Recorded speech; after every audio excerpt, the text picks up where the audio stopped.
I'm balancing 6 pieces of shattered amethyst on my palm when the universe decides to shatter my carefully ordered Tuesday afternoon. The museum announcement crackles through my studio speakers, and damn if I haven't forgotten about that art workshop I signed up for 3 weeks ago, in a moment of what Taylor would later call cosmic intervention. 20 minutes. I have 20 minutes to get across town to the Virginia Museum of Fine Arts, and I'm sitting here in yoga pants covered in crystal dust, looking like I've been wrestling with a geology textbook. My reflection in the obsidian mirror confirms the damage. Auburn hair escaping from its messy bun, emerald eyes wide with panic, and a streak of amethyst powder across my left cheek that makes me look like some mystical creature who's lost her way to a Renaissance fair. The Richmond traffic has other plans, naturally. I'm weaving through the arts district, my beat-up Honda making sounds that would concern any rational person when fate decides to get creative. A woman in hospital scrubs emerges from the coffee shop directly into my path, her golden hair catching the late afternoon sun like spun silk. I slam the brakes just as she looks up, and those warm brown eyes meet mine through the windshield. Instead of the fury I'm expecting, she throws back her head and laughs. Not a polite "oh how awkward" chuckle, but a full-throated sound of genuine amusement that makes something flutter in my chest. "Close call," she says, approaching my lowered window. Her voice carries the slightest hint of a southern accent, soft around the edges like honey on warm bread. "I'm late for the pottery workshop at the museum," I explain, though why I'm justifying my near-vehicular manslaughter to this stranger is beyond me. "No kidding? Me too." She grins, and I notice the way her scrubs hang perfectly on her athletic frame. "Dr. Taylor Rodriguez. And you look like someone who works with crystals professionally." Heat creeps up my neck. Is it that obvious? The amethyst powder is a dead giveaway. I'm going the same direction. Want company on the walk? 20 minutes later, I'm sitting across from this gorgeous doctor at a pottery wheel, trying not to notice how her hands move with surgical precision while mine shake like I've been mainlining espresso. She's traded those scrubs for jeans and a fitted white t-shirt that showcases arms I definitely shouldn't be staring at. "So, crystal healing," Taylor says, her fingers shaping clay with an ease that makes me slightly jealous. How does someone end up in that field? Long story involving corporate burnout and a very patient mentor. I attempt to center my clay, failing spectacularly. "What about you? Practicing medicine and taking pottery classes?" "Residency stress relief." My attending suggested I find a creative outlet before I burn out completely. The pottery wheel gods apparently have a sense of humor, because at that exact moment, both our hands reach for the water bowl simultaneously. The contact sends an unexpected jolt through me, and from the way Taylor's eyes widen, she felt it too. "Careful there," she murmurs, but doesn't pull her hand away. "Don't want to mess up your masterpiece." I look down at my clay, which now resembles something a kindergartner might make on an off day. I think we're past that point. Her laugh is infectious, drawing looks from our fellow workshop participants. "Well then, we're both disasters. Want to grab coffee after this and commiserate?" The yes is out of my mouth before my brain catches up. This woman radiates the kind of confidence I've spent years trying to cultivate through meditation and affirmations, yet here she is, asking me for coffee like it's the most natural thing in the world. As we clean clay from our hands, Taylor leans closer. I'm hoping this isn't weird to say, but I haven't felt this relaxed in months. "There's something about your energy." My carefully constructed walls quiver dangerously. "That's not weird at all." 3 days pass like molasses, and I'm rearranging my studio for the 4th time when the bell chimes. I look up from the rose quartz display to find Taylor Rodriguez standing in my doorway, still in those damn scrubs that somehow make her look both professional and devastating. "This place is exactly what I imagined," she says, taking in the crystals lining every surface, the hanging plants creating natural curtains, and the meditation cushions arranged in a perfect circle. "It feels like stepping into another world." "You came." The words escape before I can stop them, revealing more vulnerability than I intended. "You sound surprised." Taylor steps closer, her brown eyes scanning the shelves with genuine curiosity. "I told you I needed stress relief. 12-hour shifts in the ER will do that to a person." I gesture toward the meditation area, trying to regain my professional composure. What kind of stress are we talking about? Physical tension, emotional overwhelm, or just general burnout? All of the above? She settles onto the cushion with surprising grace for someone who spends her days on her feet. But honestly, I keep thinking about our conversation at the coffee shop. You asked deeper questions in 2 hours than most people do in months. The admission hangs between us as I select an Amazonite stone for its calming properties. Close your eyes and focus on your breathing. Let your mind settle. What starts as a standard guided meditation becomes something entirely different when Taylor's breathing synchronizes with mine. Her face relaxes, losing the practiced composure I suspect she wears at the hospital, revealing someone softer underneath all that competence. Your voice, she whispers without opening her eyes. It's like verbal Valium. I should maintain professional boundaries, but something about this woman dismantles every wall I've carefully constructed. Tell me what you see behind your closed eyes. Honestly, you. Which is probably not what meditation is supposed to accomplish.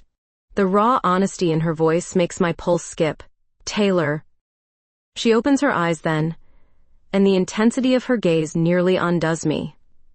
I haven't been able to concentrate on anything since Tuesday. My attending actually asked if I was feeling okay because I've been walking around with this ridiculous smile. We barely know each other. Then let's fix that. She stands, moving closer until I can smell her subtle perfume mixed with the sterile scent of the hospital. Are you free tonight? There's this place in Maymont Park where the sunset hits the James River just right. 2 hours later, we're walking the tree-lined paths as golden light filters through leaves just starting to hint at autumn colors. Taylor has traded her scrubs for jeans and a sweater that makes her blonde hair look like spun gold. So corporate burnout led to crystal healing, she says, stepping over a fallen branch. That's quite a career pivot. My mentor always said the universe puts you exactly where you need to be, even when it feels like free fall. I pause beside the river, watching the water catch the dying light. What about you? Always want to be a doctor? Since I was 8 and my brother broke his arm falling out of our oak tree. I watched the emergency room staff work, and something just clicked. Her expression grows thoughtful. Though I never expected to meet someone who could make me question whether Western medicine has all the answers. We're standing closer now. Close enough that I can see gold flecks in her brown eyes. Close enough that the space between us feels charged with possibility. Mia, she says softly, and my name sounds different in her voice, like a prayer or a promise. Yeah? I'm going to kiss you now, if that's okay. Instead of answering, I close the distance between us. Her lips are warm and soft, and she tastes like the chamomile tea we shared at the studio. The kiss starts gentle, tentative, then deepens when she slides her hand into my hair. When we break apart, Taylor rests her forehead against mine. I should probably mention I don't usually move this fast. Me neither. My voice sounds breathless even to my own ears. But this doesn't feel usual. A week into whatever this is between us, Taylor starts showing up at my studio with the regularity of someone seeking genuine healing. Today she arrives carrying 2 cups of coffee and wearing a smile that could power half of Richmond. Double shift ended an hour ago, she announces, settling onto her usual cushion. I figured you might need caffeine as much as I need your particular brand of therapy.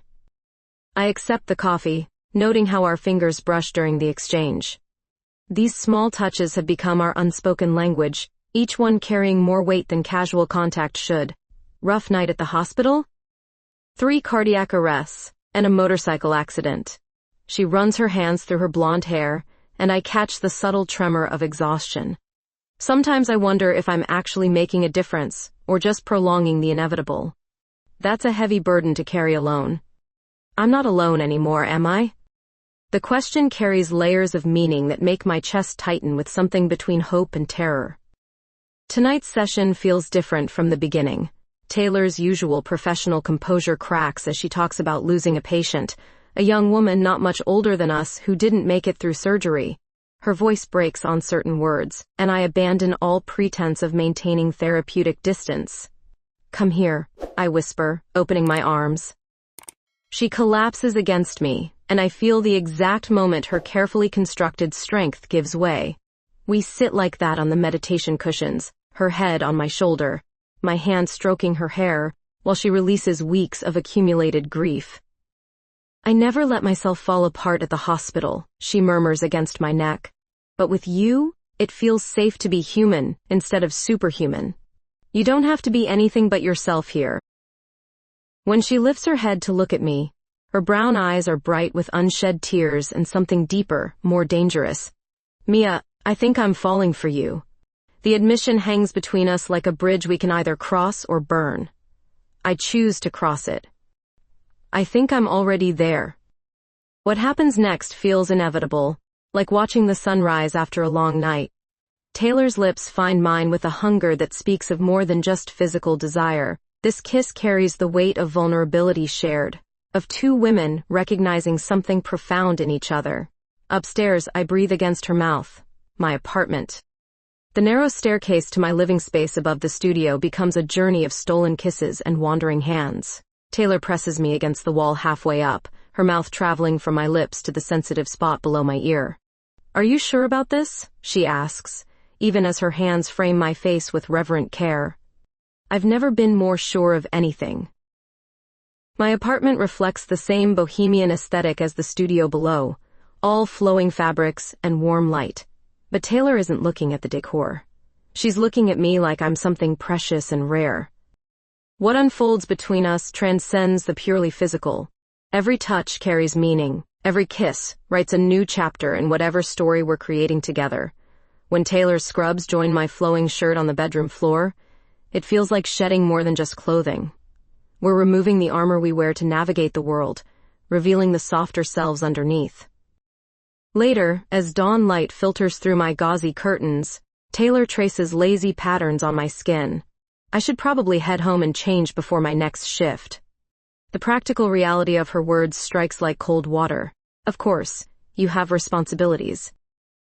She must hear something in my voice, because she props herself up on one elbow, studying my face with those perceptive brown eyes. "Hey, what's that look about?" "Nothing. Just wondering if this was a one-time thing brought on by stress and proximity." "Mia." Her voice carries the same gentle firmness she probably uses with anxious patients. "Look at me. This wasn't about stress relief." "Then, what was it about?" "It was about falling for a woman who sees healing as an art form, who makes me believe in magic again." She leans down to kiss me softly, and who I very much want to see again tonight if she's willing. Relief floods through me so powerfully that I actually laugh. I think she might be persuaded. 2 weeks slide by in a haze of stolen moments and secret smiles. Taylor's residency schedule means our relationship exists in the spaces between her 12-hour shifts, creating an intimacy born from scarcity. She arrives at my studio after midnight, still in scrubs, drops by during lunch breaks with takeout, sends texts that make me blush alone in my apartment. "Dr. Martinez keeps asking why I'm humming during surgery," Taylor says, perched on my counter while I close up the studio. "Apparently, I've developed a reputation for being unnaturally cheerful at 6 a.m. Maybe you should tell him you've discovered a new form of stress relief." She slides off the counter, backing me against the crystal display with that predatory grace I've come to adore. "I think I'll keep my healing methods private, thanks." The kiss that follows tastes like the peppermint tea she's been drinking, and promises I'm not sure either of us is ready to keep. When she pulls away, her brown eyes hold that familiar heat that never fails to undo me. "I brought lunch," she announces, producing a bag from Richmond General's cafeteria. "And I have exactly 43 minutes before my next shift." "Is that enough time?" I ask, though we both know it isn't nearly enough for what her presence does to me. "We'll make it work." Eating hospital sandwiches while sitting cross-legged on my meditation cushions, shouldn't it feel romantic, but everything with Taylor takes on layers of meaning I didn't expect. She tells me about the cardiac patient who made it through surgery. I share the story of helping an anxious bride find her center before her wedding. Our worlds couldn't be more different, yet somehow they complement each other perfectly. "I never thought I'd be the type for secret relationships," Taylor admits, checking her watch. "But there's something thrilling about this, isn't there? Like, we're the only two people who know about this perfect thing we've found. Are we keeping it secret because of the hospital? I ask, though part of me already knows the answer. Partly. Medical residents dating alternative healers isn't exactly conventional. She reaches for my hand, lacing our fingers together, but mostly because I want to protect this. Keep it just ours for a while longer. Later that evening, I decide to surprise her. Richmond General's parking garage seems like hostile territory as I navigate with a thermal bag containing Taylor's favorite soup from the cafe down the street. The hospital's sterile corridors make me hyper-aware of my flowing skirt and crystal jewelry like I'm wearing a costume in someone else's play. I find Taylor in the break room hunched over charts with another resident, a petite brunette who looks up when I enter. "You must be the mysterious girlfriend," she says with a knowing grin. "I'm Sarah. Taylor's been insufferably happy lately, and now I see why." Heat creeps up my neck at being so easily identified, but Taylor's face lights up like I've brought her something infinitely more precious than soup. "Mia, this is unexpected." She stands, and I catch the subtle way she positions herself between Sarah and me, protective and claiming at the same time. "I thought you might be hungry." I hand over the bag, trying not to notice how Sarah watches our interaction with obvious interest. "That's incredibly sweet." Taylor's voice carries warmth and something else, surprise maybe, that someone would think to take care of her during her grueling shifts.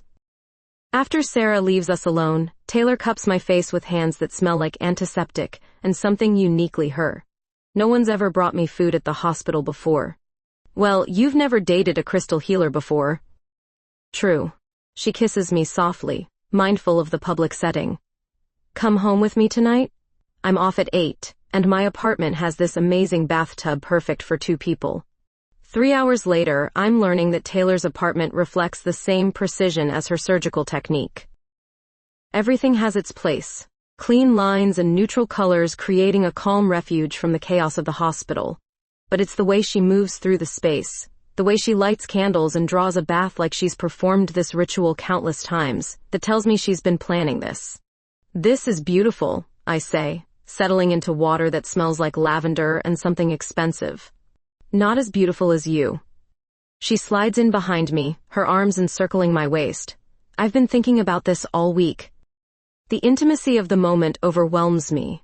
Not just the physical closeness, but the trust required to let someone into your private space, to share the quiet moments after adrenaline-fueled days. When Taylor's hands begin a slow exploration of my skin underwater, it feels like worship. What follows transcends our previous encounters. There's a tenderness in the way she touches me, like she's memorizing every curve and hollow. When I turn in her arms, the look in her brown eyes makes my breath catch. "I love you," she whispers against my lips, the words emerging like they've been waiting weeks for permission. "I love you too."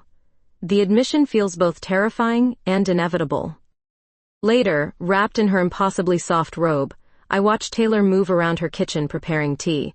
The domestic simplicity of it strikes me as more intimate than anything we've shared in the bathtub. I keep waiting for the other shoe to drop, I admit when she joins me on the couch. "What do you mean?" "This feels too good to be real. 2 people don't just find each other and fit this perfectly." Taylor sets down her mug and takes my hands. Maybe not, but we did. The woman standing in my studio doorway looks like a stranger wearing my face. Same auburn hair, same green eyes, but hers carry a hardness that makes my skin crawl. She's dressed in expensive clothes that scream money and entitlement, her manicured nails tapping against a leather briefcase like she owns the place. "Mia Henderson?" Her voice carries an accent I can't quite place, cultured and cold. "I'm Elena Blackwood, your half-sister." The words hit like a physical blow. My coffee mug slips from nerveless fingers, shattering against the hardwood floor. "That's impossible. I don't have any siblings." "According to these documents, you do." She opens the briefcase with theatrical precision, withdrawing a folder thick with official-looking papers. Our father was quite the traveler, it seems, left quite a legacy scattered across the country.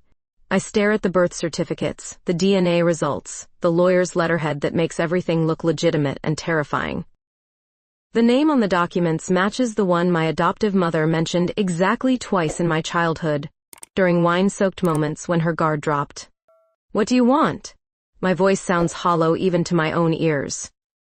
What's rightfully mine? Half of this business, half of this building, half of everything our father left you. Elena's smile could cut glass. I've been searching for you for 5 years, dear sister. Imagine my surprise discovering you've built quite the little empire in crystal healing. My phone buzzes, Taylor texting that she's on her way over after her shift. The thought of Elena's poison infecting the perfect thing we've built makes my stomach turn. I need time to process this. Of course, but not too much time. My lawyers are quite eager to move forward. Elena heads for the door, then pauses. Oh, and Mia? I'd be careful about getting too attached to this place. Change is coming whether you like it or not. The door chimes behind her, leaving me alone with documents that could destroy everything I've worked for. My hands shake as I gather the scattered papers, trying to make sense of claims that feel both impossible and sickeningly plausible. Taylor finds me an hour later, still sitting on my studio floor surrounded by legal documents like some kind of bureaucratic crime scene. She drops her hospital bag and immediately kneels beside me. What happened? You look like you've seen a ghost. Worse, family. I hand her Elena's folder, watching her brown eyes scan the documents with the same methodical precision she applies to medical charts. This is a lot to take in, she says carefully. Do you think it's legitimate? I don't know.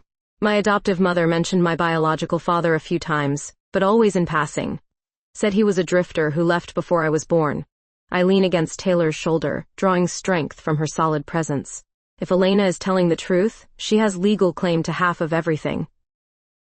Taylor's arm tightens around me. Even if that's true, which is a big if, there are ways to contest these kinds of claims. You've built this business from nothing. That has to count for something. She seemed so confident, like she'd already won. The memory of Elena's cold smile makes me shudder. What if I lose everything? The studio, the apartment, all of it. Then we figure out what comes next, together. Taylor tilts my chin up, forcing me to meet her gaze. You're not alone in this, okay? Whatever happens, we'll handle it. The next morning brings Elena's return, this time with a lawyer who looks like he eats small businesses for breakfast. They spread more documents across my counter with the efficiency of an occupying army. The DNA results are conclusive, the lawyer announces. Miss Blackwood is indeed your half-sister, which grants her legal standing to claim her inheritance. What inheritance? I demand. My father never owned this building or this business. I bought everything myself. Elena's laugh sounds like breaking glass. Oh, sweetie, you really don't know, do you? Daddy's estate included a trust fund that paid for this entire building. The money you think came from your corporate savings? That was just the interest, accumulating for 28 years. The floor tilts beneath me. Everything I thought I knew about my independence, my self-made success, crumbles in the space of a single sentence. That's impossible. The documented transfers are right here.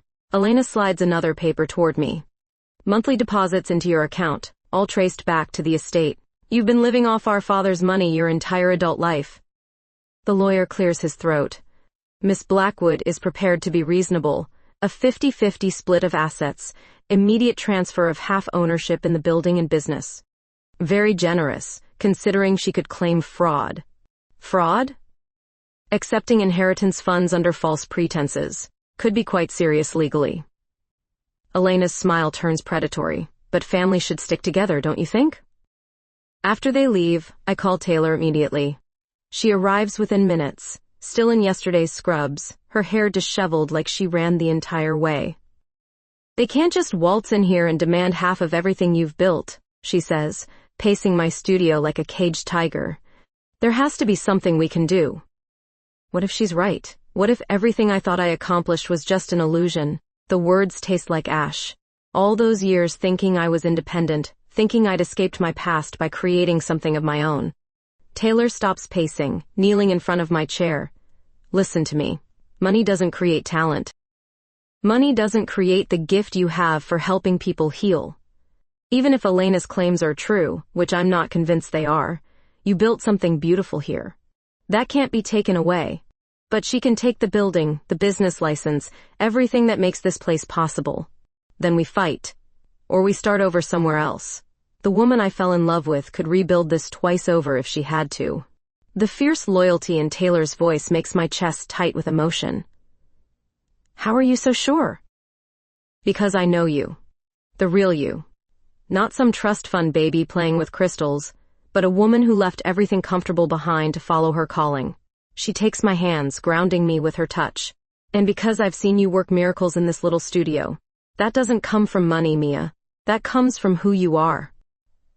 3 days of Elena's legal threats transform me into someone I don't recognize. I snap at clients asking innocent questions about their healing sessions, reorganize my crystal displays obsessively, and worst of all, I start shutting out the one person trying to help me through this nightmare.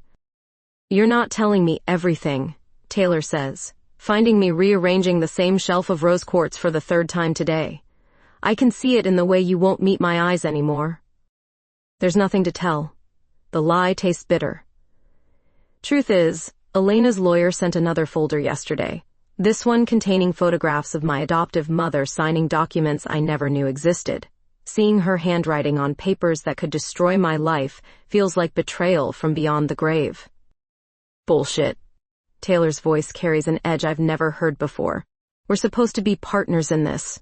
You promised me we'd face whatever came next together. I slam the crystal down harder than necessary, watching it chip against the shelf. Some things you have to face alone, Taylor. Not everything can be fixed with medical precision and good intentions. So what, you're just going to push me away because things got complicated? She moves closer, and I retreat behind the counter like it could somehow protect us both. That's your solution? My solution is to handle this myself without dragging you into my family drama. Too late for that. I'm already dragged in. I'm in love with you, remember? The pain in her brown eyes cuts deeper than Elena's threats ever could. Or maybe you've forgotten that part. The accusation hangs between us like a blade. Part of me wants to collapse into her arms and confess every terrifying detail Elena has revealed about my past. But a larger part, the part that survived childhood abandonment and corporate backstabbing, knows better than to trust someone else with the power to destroy me. I haven't forgotten anything. Then why does it feel like you're already saying goodbye? Because maybe I am. The thought arrives unbidden, cruel in its clarity. Taylor has built a life of saving people, fixing problems with skill and dedication. How long before she realizes some things can't be healed? How long before my broken foundation becomes too much weight for her to carry? I need space to think. The words come out harsher than intended. This situation is complicated enough without having to worry about how it affects us too. Taylor's face goes very still, the way it probably does when she delivers bad news to families in hospital waiting rooms. Space, right, of course. She heads for the door without looking back, and I let her go.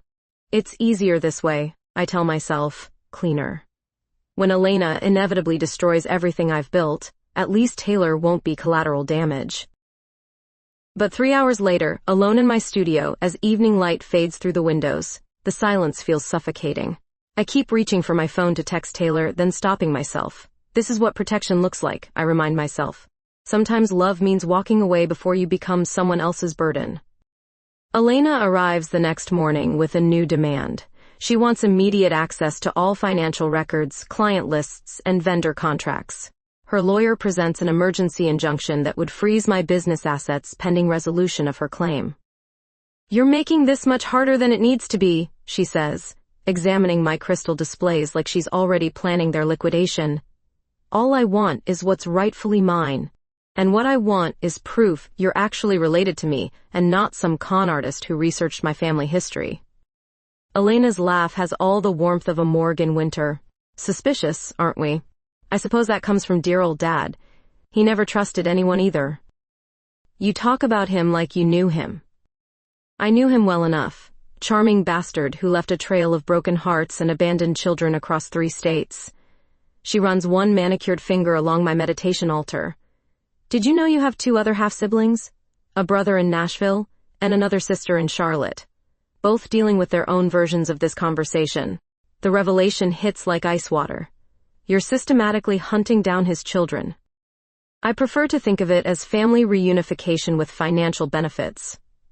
Elena's smile could freeze hell itself. The estate is quite substantial when you add up all the properties and investments. Daddy was apparently better at making money than he was at sticking around to raise his offspring. After she leaves, I find myself staring at the framed photo on my desk, the one of me and my adoptive mother at my college graduation. She looks so proud in that picture, but now I wonder what secrets she carried. What else did she know about my biological father that she never shared? My phone buzzes, Taylor asking if I'm okay, if I need anything. The kindness in her simple message nearly breaks my resolve. But Elena's threats echo in my mind, along with the lawyer's warning about criminal fraud charges if I don't cooperate. I delete the message without responding. That evening, Taylor appears at my door still in scrubs, her blonde hair pulled back in the practical ponytail she wears during long surgeries. The sight of her makes my chest ache with longing and regret. 3 days, she says without preamble. You've ignored my calls for 3 days. I told you I needed space. No, you told me you needed to handle things alone. There's a difference. She pushes past me into the studio, and I catch the familiar scent of her perfume mixed with hospital antiseptic. I've been thinking about what you said about not wanting to drag me into your family drama. Good. Then you understand why this is better for both of us. Taylor turns to face me, and the determination in her brown eyes makes my stomach flip. Actually, no.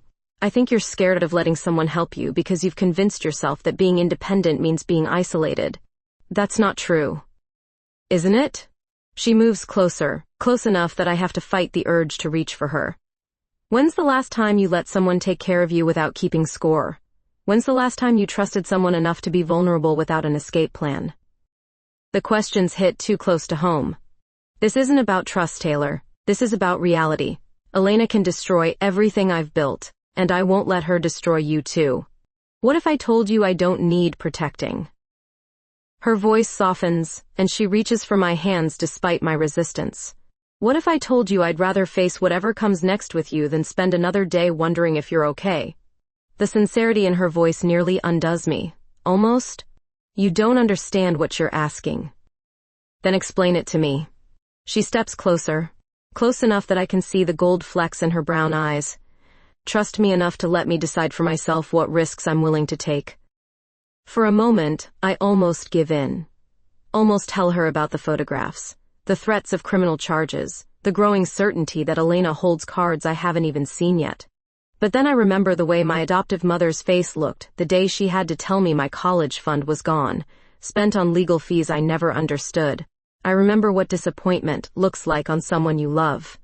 I can't. Taylor's face crumbles, but she nods once, sharp and final. Okay. But Mia? When you're ready to stop being your own worst enemy, I'll be here. I'm not going anywhere. After she leaves, I slide down the door until I'm sitting on the floor of my studio, surrounded by crystals that are supposed to bring peace and healing. But some kinds of brokenness, I'm learning, can't be fixed with good intentions and semi-precious stones. Some kinds of brokenness require the one thing I've never been brave enough to try, letting someone else help carry the weight. 5 days without Taylor feels like withdrawal from oxygen. I'm researching Elena's claims online when shame finally overwhelms stubborn pride. My fingers shake as I dial Taylor's number, expecting voicemail. Instead, her voice comes through warm and immediate. I was wondering when you'd call. I'm sorry, I whisper, and the words carry more weight than simple apology. I'm so damn sorry, Taylor.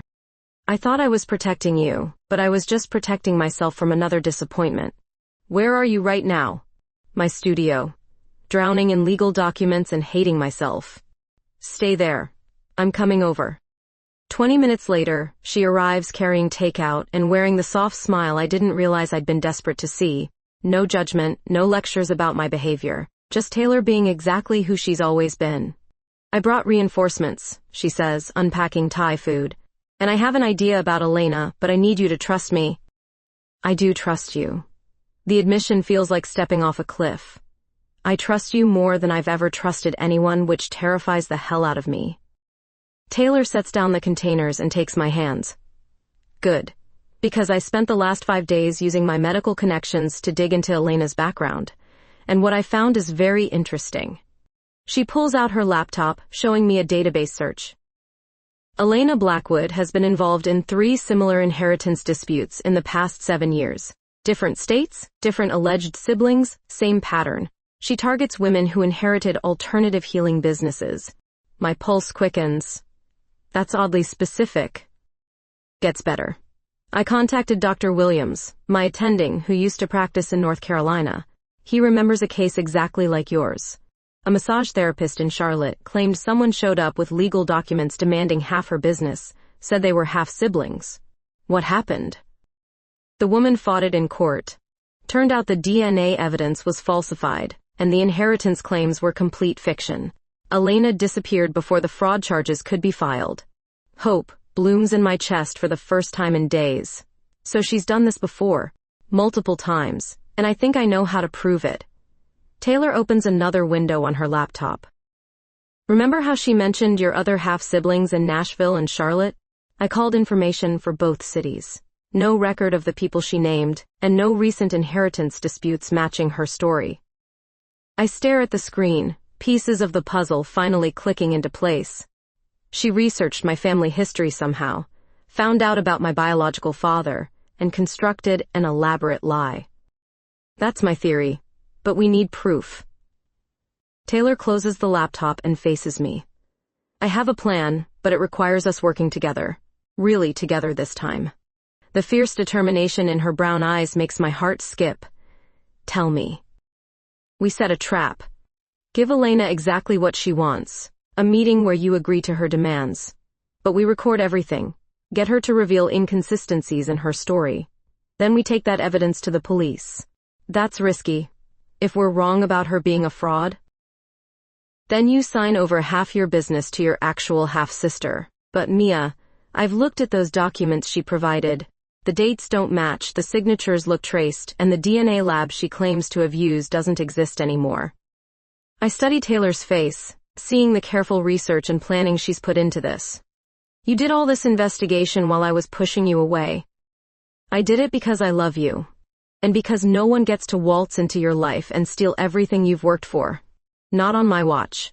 The fierce protectiveness in her voice undoes something tight in my chest. I've been such an idiot. You've been scared. There's a difference. She reaches for me and I don't pull away this time. But you don't have to be scared alone anymore, okay? When Taylor kisses me, it tastes like forgiveness and second chances. I love you. I whisper against her lips. I love you so much it makes me stupid sometimes. Good thing I'm smart enough for both of us. We spend the next hour planning our trap. Taylor will pose as my business partner. Someone Elena hasn't met yet. We'll wear recording devices.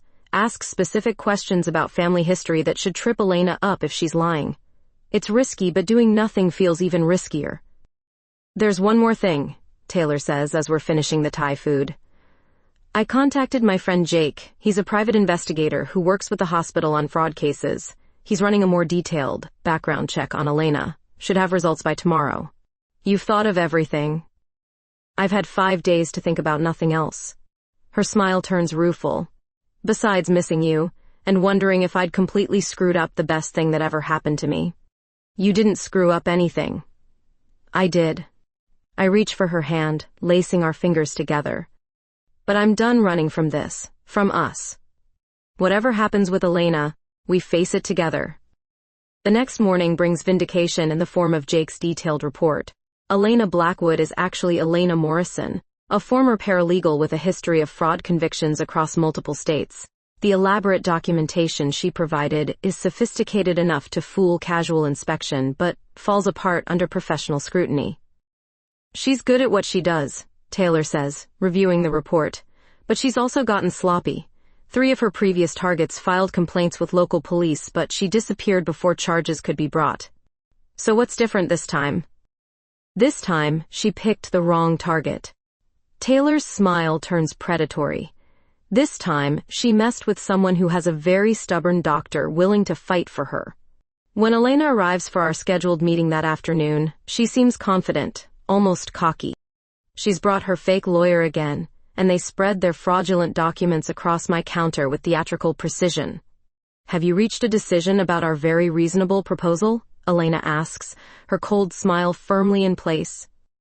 Actually, I have some questions first, I say, activating the recording app on my phone. About our father. You mentioned knowing him personally. Of course I did. We lived together for 3 years before he abandoned me, too. Taylor leans forward with practiced innocence. That's interesting. What years were those exactly? Elena's smile falters slightly. 1987 to 1990. Funny thing about that, I say, pulling out the real records I finally requested from my adoption agency. According to these documents, our father died in a car accident in 1986. Kind of hard to live with. Someone who's been dead for 6 months. The color drains from Elena's face, but she recovers quickly. Those records must be wrong. Government bureaucracy, you know how unreliable that can be. What about the DNA lab you used? Taylor asks conversationally. Gene Tech Solutions? Because I called them yesterday, and they've been out of business since 2019. Kind of impressive that they managed to process your samples from beyond the corporate grave. Elena's composure cracks completely. Her fake lawyer, probably just an actor she hired, starts gathering papers frantically. There must be some mistake. The only mistake, I say, standing to face her, was thinking you could con someone who has a doctor for a girlfriend. Someone with connections to investigate fraud. You can't prove anything. Taylor holds up her phone, showing the recording app. Actually, we just did. Elena Morrison, isn't it? Not Blackwood. And you've done this inheritance scam in at least 4 other states. Elena's mask finally slips completely, revealing the desperate grifter underneath all that manufactured sophistication. You have no idea what you're dealing with. Neither do you, I reply. But you're about to find out. The Richmond Police Department treats Elena's fraud case with efficient professionalism. Detective Roberts listens to our recording, cross-references it with similar cases from other states, and has Elena in custody within hours. Watching her led away in handcuffs feels surreal, like the end of a nightmare I didn't realize was still haunting me. Turns out she's wanted in 4 states for inheritance fraud, Detective Roberts tells us afterward. Your evidence was exactly what we needed to make the charges stick. She won't be bothering you or anyone else for a long time. Walking out of the police station with Taylor feels like stepping into sunlight after months underground. The weight I've been carrying since Elena first appeared finally lifts, leaving me dizzy with relief. I can't believe it's over, I say, leaning against Taylor's car in the parking lot. It's over. She pulls me close, her brown eyes bright with something that looks like pride. You did it, Mia. You fought back and won. We did it. I never could have figured this out alone. Taylor's smile could power the entire city. Good thing you don't have to do anything alone anymore. That evening, we returned to the Virginia Museum of Fine Arts, the scene of our first meeting. The pottery studio looks exactly the same, but everything else has changed. We're different people now, tested by crisis and strengthened by the choice to face it together. Remember when you said you hoped it wasn't weird that you felt relaxed around me? I ask, settling beside the same pottery wheel where we first touched. Best weird feeling I ever had. Taylor reaches for clay, her hands moving with the same graceful precision that caught my attention months ago. Though I have to admit, dating you has been more adventurous than I expected. Disappointed? Are you kidding? 6 months ago, my biggest excitement was successfully intubating a difficult patient. Now I've helped expose a multi-state fraud ring.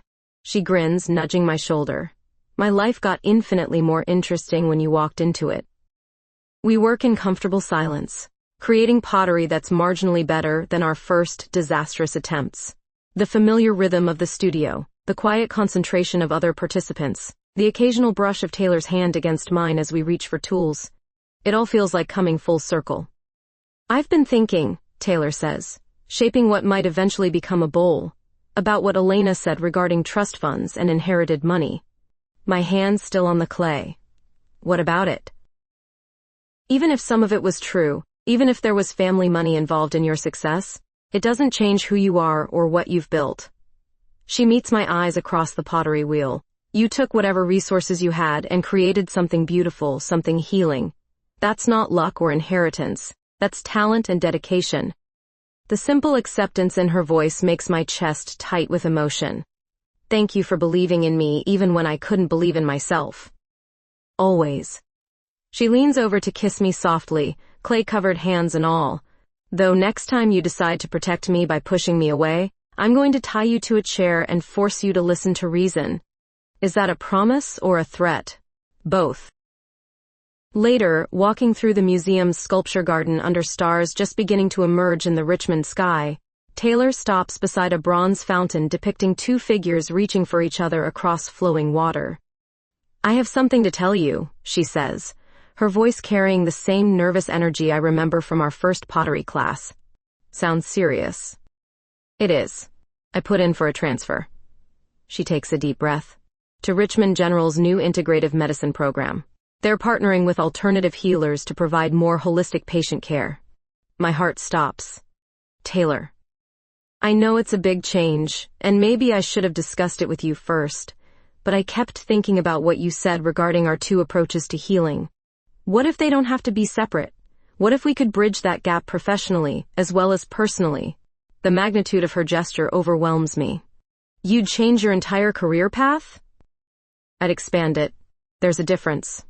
Her brown eyes hold mine with unwavering certainty. I want to build something with you, Mia. Not just a relationship, but a partnership that honors both our gifts. What if it doesn't work? What if mixing business with personal relationship ruins everything? Taylor steps closer, framing my face with hands that still smell faintly of clay and lavender soap. Then we'll figure it out as we go, together, like everything else. When she kisses me this time, it tastes like promises and possibility. Behind us, the fountain continues its eternal dance, water flowing between the bronze figures who will spend forever reaching toward each other across the space that both separates and connects them. I love you, I whisper against her lips. I love your optimism and your stubbornness, and the way you make me brave enough to believe in impossible things. I love you too. Her smile holds all the warmth missing from my life before she walked into it, and I love that we get to build something completely new together. 6 weeks later, I watch Taylor present our joint proposal to Richmond General's board of directors. She's traded her usual scrubs for a professional blazer, but her confidence remains unchanged as she explains how crystal healing and energy work can complement traditional medical treatment for anxiety, chronic pain, and trauma recovery. The pilot program would start small, she tells the room full of skeptical administrators. 6 months, limited to patients specifically requesting alternative therapies as adjunct treatment. Ms. Henderson would work directly with our psychiatric and pain management departments. Dr. Martinez, Taylor's attending, leans forward with obvious interest. And you believe this integration would benefit patient outcomes? I've seen Ms. Henderson's work firsthand. Her approach doesn't replace medical intervention, it enhances it. Patients who feel heard and supported on multiple levels heal faster and more completely. The questions that follow are probing but fair. By the time we leave the conference room, I'm cautiously optimistic about our chances. Think they'll approve it? I ask as we walk to the parking garage. Are you kidding? Dr. Martinez has been pushing for holistic approaches since I started my residency. He practically started taking notes when you mentioned using amethyst for surgical anxiety. That evening, curled together on Taylor's couch while she studies for boards and I research integration protocols, everything feels perfectly balanced. Her apartment has slowly accumulated touches of my influence. Crystals on her bookshelves, plants in her sterile kitchen, my favorite tea in her cabinet. Just as my studio now contains medical journals and Taylor's spare stethoscope. We're really doing this, I say, looking up from my laptop. Building something completely unprecedented. Scared? Taylor asks without looking up from her anatomy textbook. Terrified, excited, grateful. I close the laptop and settle against her shoulder. Ready? Good. She sets aside her studying to wrap her arms around me. Because I have a feeling this is just the beginning. 6 months after Elena's arrest, Autumn returns to Richmond with the same golden light that first brought Taylor into my life. But everything else has transformed beyond recognition. The space above my studio, once cramped with my solitary existence, now flows seamlessly between Taylor's minimalist aesthetic and my bohemian chaos. Her surgical textbooks share shelf space with my crystal references. Her precise coffee maker sits beside my chaotic tea collection. The integration program officially launches Monday, Taylor announces, emerging from our shared bathroom in scrubs that somehow look different now that I know she chose this path partly for us. Nervous? Terrified. I'm arranging crystals in the portable case I'll carry to Richmond General, each stone selected for specific healing properties. What if the patients think I'm some new age fraud? What if the medical staff treats me like Elena treated my business, something to be exposed and dismissed? Taylor abandons her morning routine to wrap her arms around me from behind. Then they'll be missing out on something extraordinary, and their loss will become some other hospital's gain. You make it sound so simple. Love is simple. Everything else is just details we figure out as we go. She presses a kiss to the sensitive spot behind my ear that never fails to undo me. Besides, Dr. Martinez specifically requested you for his chronic pain patients. He's been raving about your work since our presentation. The pilot program represents everything I never dared hope for: legitimacy in the medical community, a chance to help people on a larger scale, and the opportunity to build something meaningful with the woman who saw my worth even when I couldn't see it myself. But it also means stepping out of the safety of my studio into a world that might not understand what I bring to healing. What if we're making a mistake mixing professional and personal like this? I ask, a familiar fear resurfacing. What if working together changes what we have? Taylor turns me in her arms, her brown eyes holding the same steady confidence that first attracted me. Then we adapt. But Mia, what we have isn't fragile enough to be broken by success. We survived Elena's fraud, your self-destructive tendencies, and my stubborn need to fix everything. I think we can handle a little workplace integration. 3 hours later, I'm standing in Richmond General's pain management wing, my crystal case feeling simultaneously too heavy and too light. The sterile corridors that once made me feel like an imposter now represent possibility. Dr. Martinez introduces me to the nursing staff with enthusiasm that surprises everyone, including me. Miss Henderson specializes in energy healing techniques that complement our traditional pain management protocols, he explains to a group of skeptical but curious faces. She'll be working with patients who specifically request alternative therapies. My first client is Margaret, a 70-year-old recovering from hip replacement surgery who's struggling with phantom pain that medication can't touch. She eyes my crystals with the wariness of someone who's been disappointed by promises of easy fixes. Dr. Martinez says you do some kind of energy work, she says, settling carefully onto the treatment bed I've set up in an unused consultation room. I help people find the places where their bodies are holding onto pain that doesn't serve them anymore, I explain, selecting a piece of hematite for grounding. Would you like to try a short session? What unfolds over the next 30 minutes reminds me why I chose this path. Margaret's skepticism melts as I guide her through breathing exercises combined with targeted crystal placement. The phantom pain that's been keeping her awake doesn't disappear completely, but it shifts from sharp agony to manageable discomfort. I haven't felt this relaxed since before my surgery, she admits, tears gathering in her eyes. How is that possible? Your body remembers how to heal itself. Sometimes it just needs permission to let go of what's no longer necessary. By the time Taylor finds me during her lunch break, I've worked with 3 more patients and scheduled follow-up sessions for all of them. The integration feels natural, like finding the missing piece of a puzzle I didn't know was incomplete. How's your first day going? She asks, stealing a kiss in the empty break room. Better than I expected, harder than I hoped, perfect in ways I can't quite explain yet. I lean against her, drawing strength from her solid presence. Margaret asked if you and I are together. When I said yes, she told me she could see it in how you looked at me during the consultation. Smart woman. Taylor's smile holds all the warmth that's transformed my life. Speaking of which, I have news. The board reviewed our 6-month evaluation early. My stomach drops. And? They're expanding the program.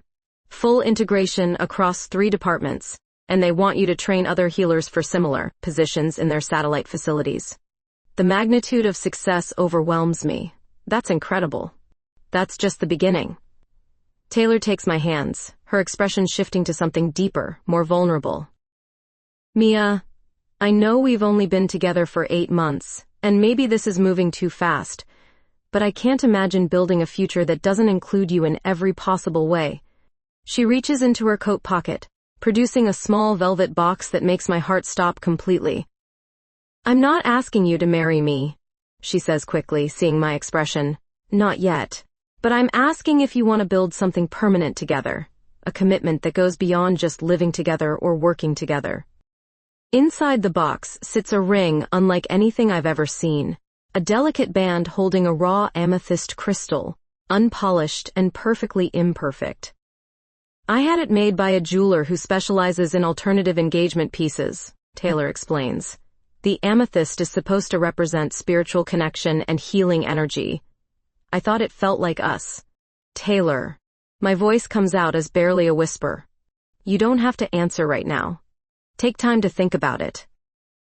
But I want you to know that this, us, everything we're building together, it's not temporary for me. It's not convenient or comfortable or safe.